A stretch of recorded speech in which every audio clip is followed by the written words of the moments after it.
Hola, bienvenidos. Y hoy nos toca hablar sobre la probabilidad. ¿Qué es la probabilidad? La probabilidad es medir qué tan probable es que suceda un acontecimiento o suceso. ¿Y esto cómo nos ayuda? En nuestra vida diaria nos enfrentamos a situaciones de incertidumbre. Por eso necesitamos la probabilidad para ver qué tan posible es que suceda un hecho o no. Por ejemplo, podemos tener varios enfoques en la probabilidad. Aquí vamos a analizar los tres más principales. El enfoque clásico, primeramente. El enfoque clásico se basa en que tenemos todos los datos y de esta manera podemos analizarlos de mente que estos datos son igualmente posibles. La probabilidad de A es igual al número de casos favorables al evento A entre el número de casos posibles. Un ejemplo, en un naipe o una baraja de cartas. Si queremos saber la probabilidad de sacar, un ejemplo, el as, entonces solo vemos nuestro número de casos favorables. Y en esta naipe tendríamos 4 ases. Entonces le pondríamos aquí el número 4 contra el número de casos posibles. Entonces una baraja normalmente tiene 52 cartas. Entonces nuestra probabilidad en el enfoque clásico sería 4 entre 52. Es porque tenemos todos los datos posibles y es posible que todos ocurran igualmente de probable. Tenemos el enfoque por frecuencia relativa. Este tipo de enfoque en la probabilidad se utiliza más con datos históricos. Si antes usábamos los datos que teníamos, ahora nos basamos en datos históricos o cuando realizamos un experimento. Dice, la probabilidad de A es igual a la frecuencia relativa de veces que ocurre el evento A contra el número de veces que se realizó el experimento. Un ejemplo, si queremos saber si este mes va a llover, tendríamos que revisar los datos históricos del año pasado, si en este mismo mes llovió, y así del anteaño pasado, y así sucesivamente, para así sacar un pronóstico de que si este mes va a llover o no, si es probable que llueva o no. De eso se baja el enfoque con frecuencia relativa. Nos basamos con los datos históricos. Pasamos al enfoque subjetivo. En el enfoque subjetivo ya no nos podemos basar ni en datos históricos ni en datos reales. En el enfoque subjetivo prácticamente revisamos a un experto o a la opinión de uno mismo. Un ejemplo sería en un partido de fútbol. Imaginemos que tu selección juega con la selección de Argentina. Entonces se revisan los datos históricos de ver cuántas veces ese equipo le ganó y cuántas veces ese equipo perdió. Y de esa manera se saca un pronóstico realmente. Si nunca le ganaste a la selección argentina, entonces la probabilidad es muy probable que salga 0. Si tú le has ganado todos los partidos a la selección argentina, entonces la probabilidad es que salga 1. Pero si ha habido entre derrotas y victorias y empates, entonces la probabilidad va a estar siempre entre 0 y 1.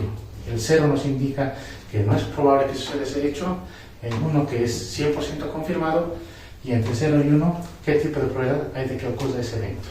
En eso se basan los tres enfoques de la probabilidad. Ahora vamos a resolver 2 ejercicios utilizando estos enfoques. Vamos allá. Bueno, ahora para entender mucho mejor los conceptos, vamos a resolver ese ejercicio. Vamos. Dice número 1.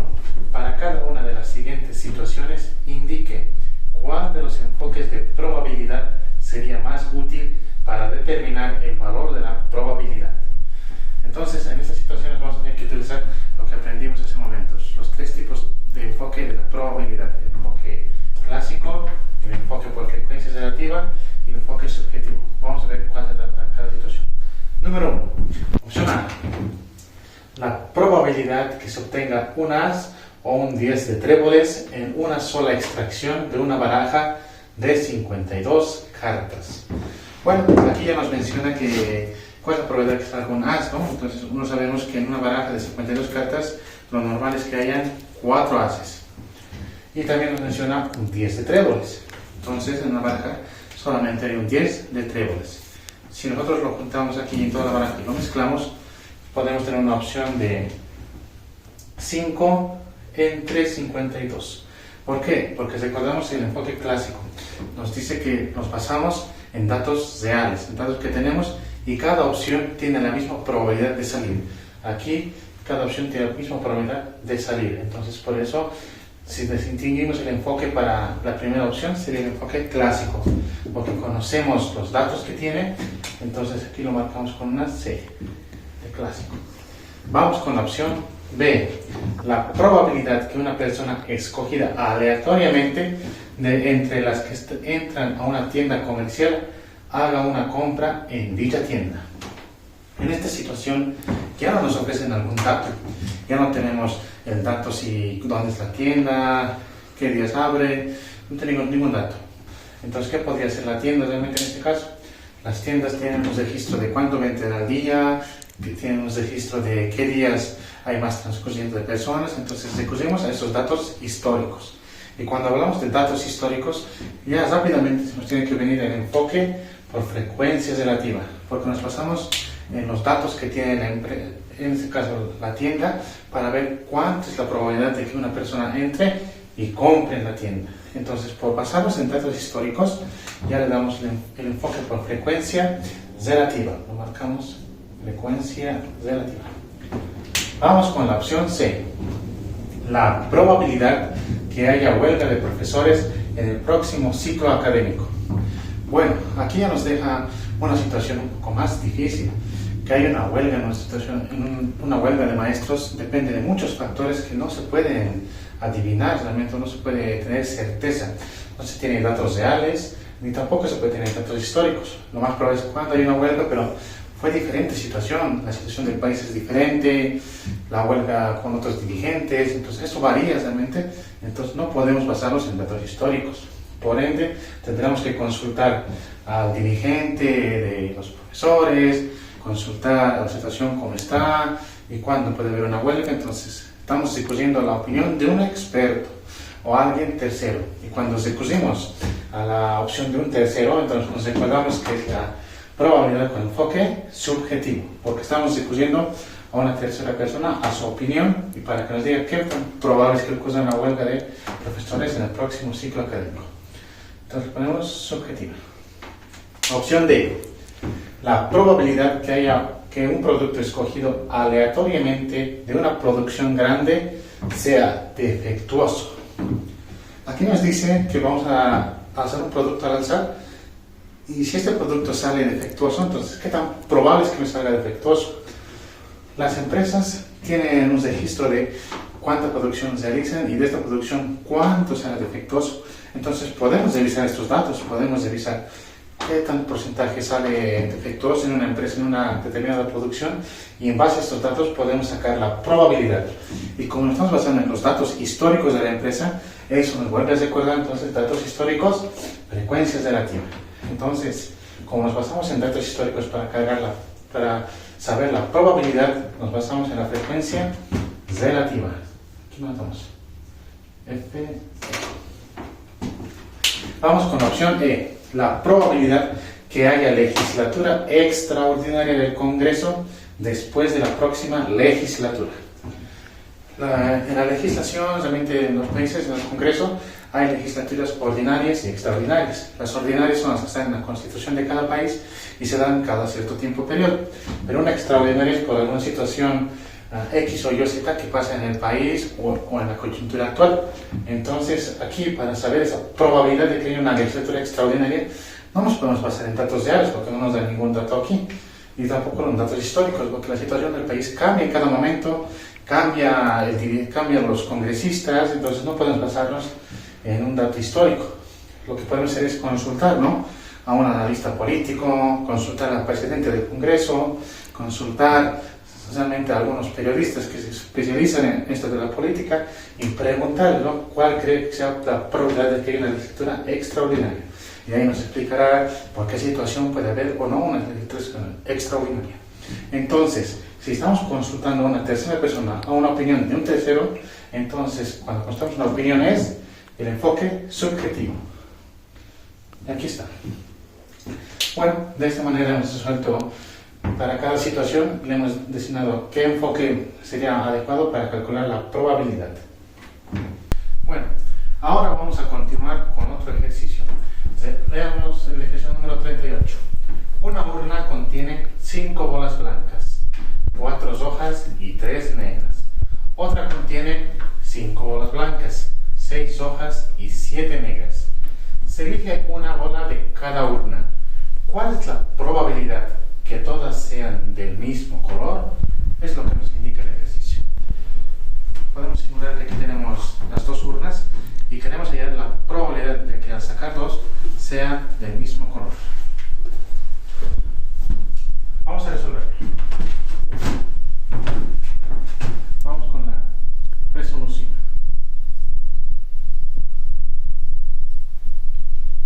Primero vamos a identificar cuántas bolas hay en cada urna. Vamos con la primera urna, que nos dice en la primera urna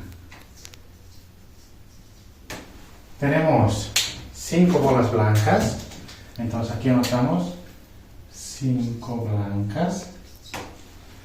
Tenemos 4 hojas, anotamos aquí 4 hojas, y nos pone 3 negras. Entonces lo identificamos aquí con 3 negras. Entonces sumamos aquí cuántas bolas hay en la primera urna. Tenemos 5 más 4, 9, más 3, 12. Entonces en total tenemos 12 bolas en la primera urna. Vamos con la segunda urna. En la segunda urna, el enunciado nos indica que tenemos 5 blancas. Anotamos entonces 5 blancas. Tenemos 6 hojas. Ponemos 6 hojas y 7 negras. Le ponemos 7 negras. Y sumamos. Tenemos 5 más 6, 11. Más 7, 18. Entonces, en la segunda urna tenemos 18.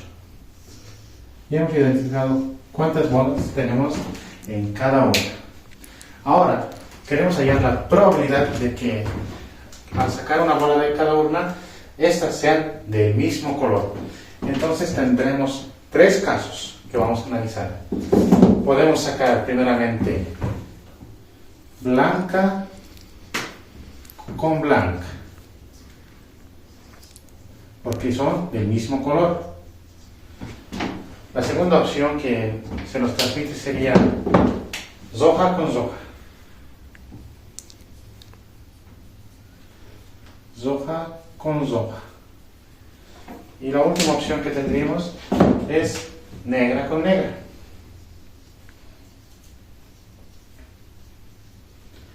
Negra con negra. Si tenemos cualquiera de estas opciones, habremos.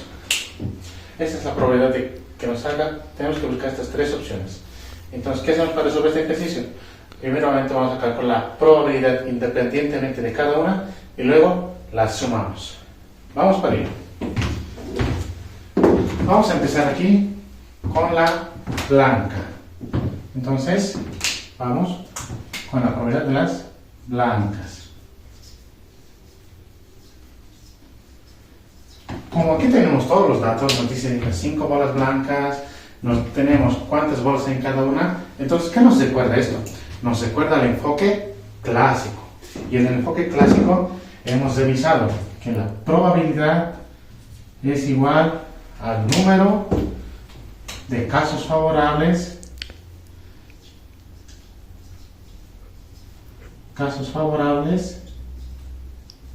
dividido entre el número de casos posibles.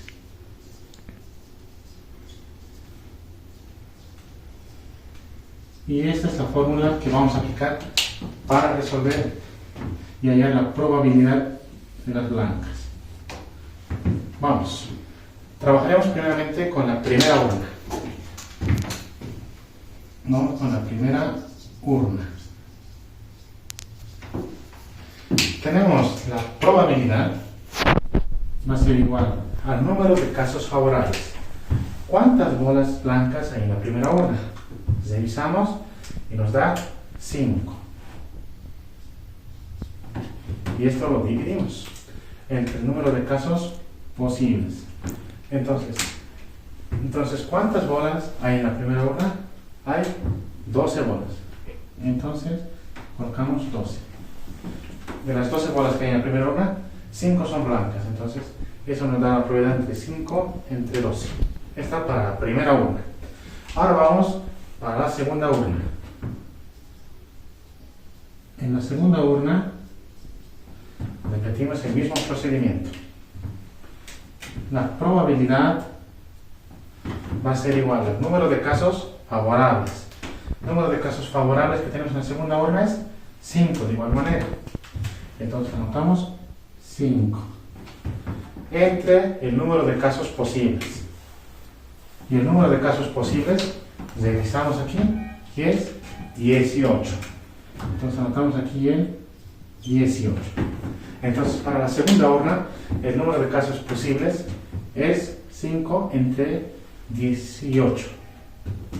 Ahora, para hallar la probabilidad de que ambos sean del mismo color, vamos a usar el principio de la multiplicación, porque ambos casos son independientes.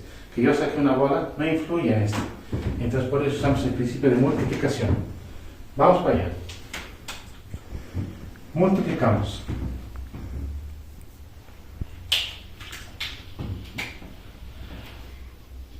Aquí le aplicamos la multiplicación.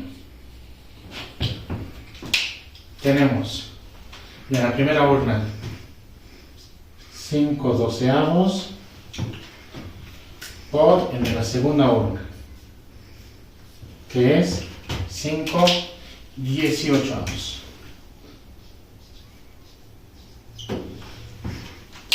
Aquí tenemos una multiplicación de fracciones. Y en la multiplicación de fracciones, numerador con numerador, denominador con denominador. Vamos, 5 por 5, 25. 12 por 18, 216. Y aquí está. Esta es la probabilidad en el primer caso. Esta es la probabilidad de que nos salgan las blancas. Ahora vamos a trabajar con el segundo caso que tenemos. Soja con soja. Vamos para allá.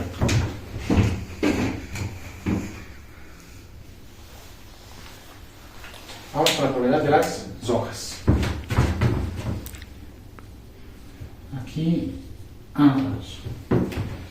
Vamos a utilizar el mismo principio que utilizamos aquí. Número de casos favorables entre el número de casos posibles. Entonces la probabilidad de las hojas es igual. Revisamos número de casos favorables en la primera urna. En la primera urna nos da 4 hojas. Entonces anotamos 4 hojas. En la segunda, y esta debe tener un total de 12 bolas que hay en la primera urna, que es el número de casos posibles. Y aquí tenemos la probabilidad para la primera urna.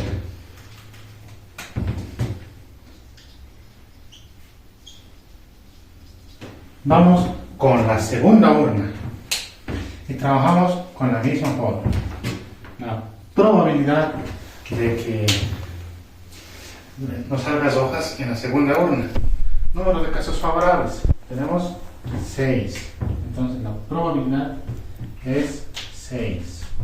Entre el número de casos posibles. ¿Cuántas hojas hay en la segunda urna? 18. 18. Entonces, esta es la probabilidad en la segunda urna. En la segunda urna. Entonces aquí aplicamos lo mismo que hicimos con las blancas, el principio de multiplicación. Multiplicamos la primera urna, que es 4 entre 12 por 6 entre 18. Y aplicamos aquí la multiplicación.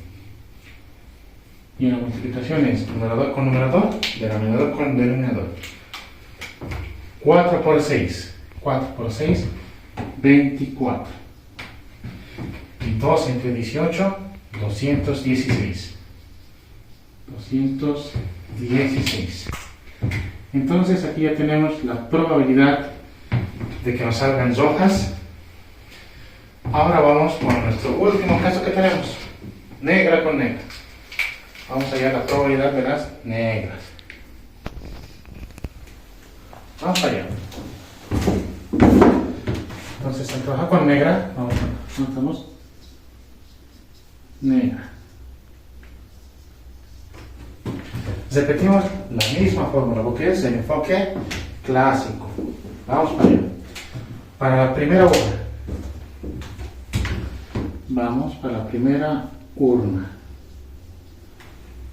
Revisamos el número de casos favorables. En la primera urna tenemos 3 negras. Entonces es lo que vamos a anotar aquí. En la primera tenemos 3 negras. Entre el número de casos posibles, ¿cuántas bolas hay en la primera urna? 12. Entonces es lo que notamos aquí. 12. Vamos, y esa es la probabilidad para la primera urna, 3 doceavos. Vamos para la segunda urna. En la segunda urna. En la segunda urna tenemos la probabilidad, y repasamos otra vez la fórmula que tenemos aquí.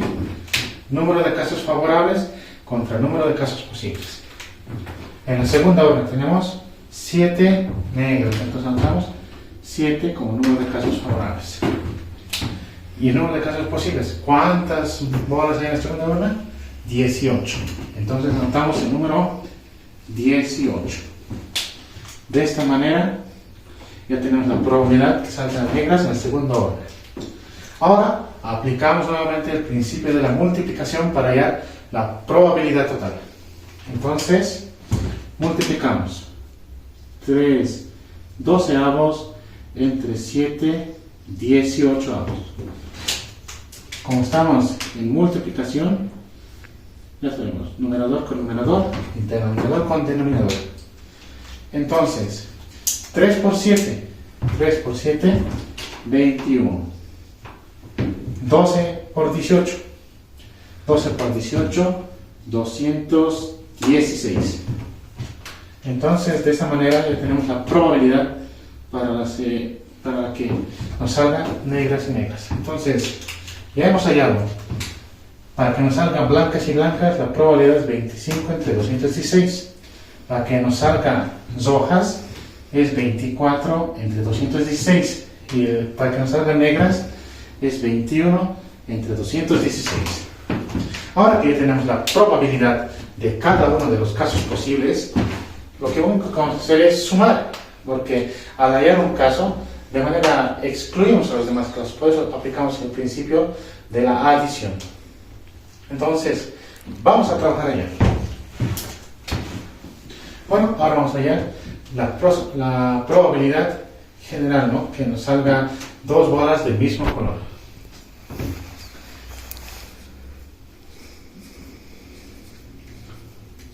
Muy bien. De esta manera, entonces, vamos a sumar nuestras 3 opciones posibles. Vamos primero con las blancas, que es 25 entre 216. 25 entre 216. Sumamos la probabilidad de las hojas, que es 24 entre 216. 24 entre 216. Esa es la probabilidad de las hojas. Y sumamos la probabilidad de las negras. 21 entre 216. 21 entre 216. Entonces aquí ya tenemos la probabilidad de las blancas, de las rojas y de las negras. Y lo único que tenemos que hacer aquí es sumar. Aquí tenemos una suma de fracciones y nos damos cuenta que el denominador es el mismo, 216, 216, 216. Entonces tenemos una suma de fracciones homogénea. ¿Qué hacemos en la suma de fracciones homogénea? El denominador solamente lo copiamos. 216, 216. Y sumamos los numeradores. 25 más 24 nos da 49. Más 21, 70. Entonces, esta es la probabilidad de que nos salga ambas bolas del mismo color. Pero como observamos, aún podemos deducir esta fracción. Sacamos mitades de ambos. Mitad 70 y mitad de 216. Entonces esto va a ser igual. La mitad de 70, 35. La mitad de 216, 108. Por lo tanto, entonces, al ver que ya no podemos simplificar o reducir la fracción, nos quedamos con el resultado. 25 entre 108. Esa es la probabilidad de que ambas bolitas que yo saqué sean del mismo color. Tengo una probabilidad de 35 entre 108. De esta manera resolvemos este ejercicio y respondemos la pregunta: ¿cuál es la probabilidad de que todas sean del mismo color? Cuando saquemos la pelota, nuestra probabilidad es de 35 entre 108. Bueno, hoy hemos aprendido mucho en la clase. Hemos aprendido qué es la probabilidad, los enfoques que tiene esta y en qué situaciones se aplica cada enfoque. Hemos resuelto algunos ejercicios que nos ayudan a darnos cuenta qué tan importante es la probabilidad en nuestras vidas. Bueno, eso es todo por hoy. Espero que les haya gustado. Cualquier duda no olviden dejárselo en los comentarios. Muchas gracias. Mi nombre es Rodrigo Choque Flores. Hasta la próxima. Chao.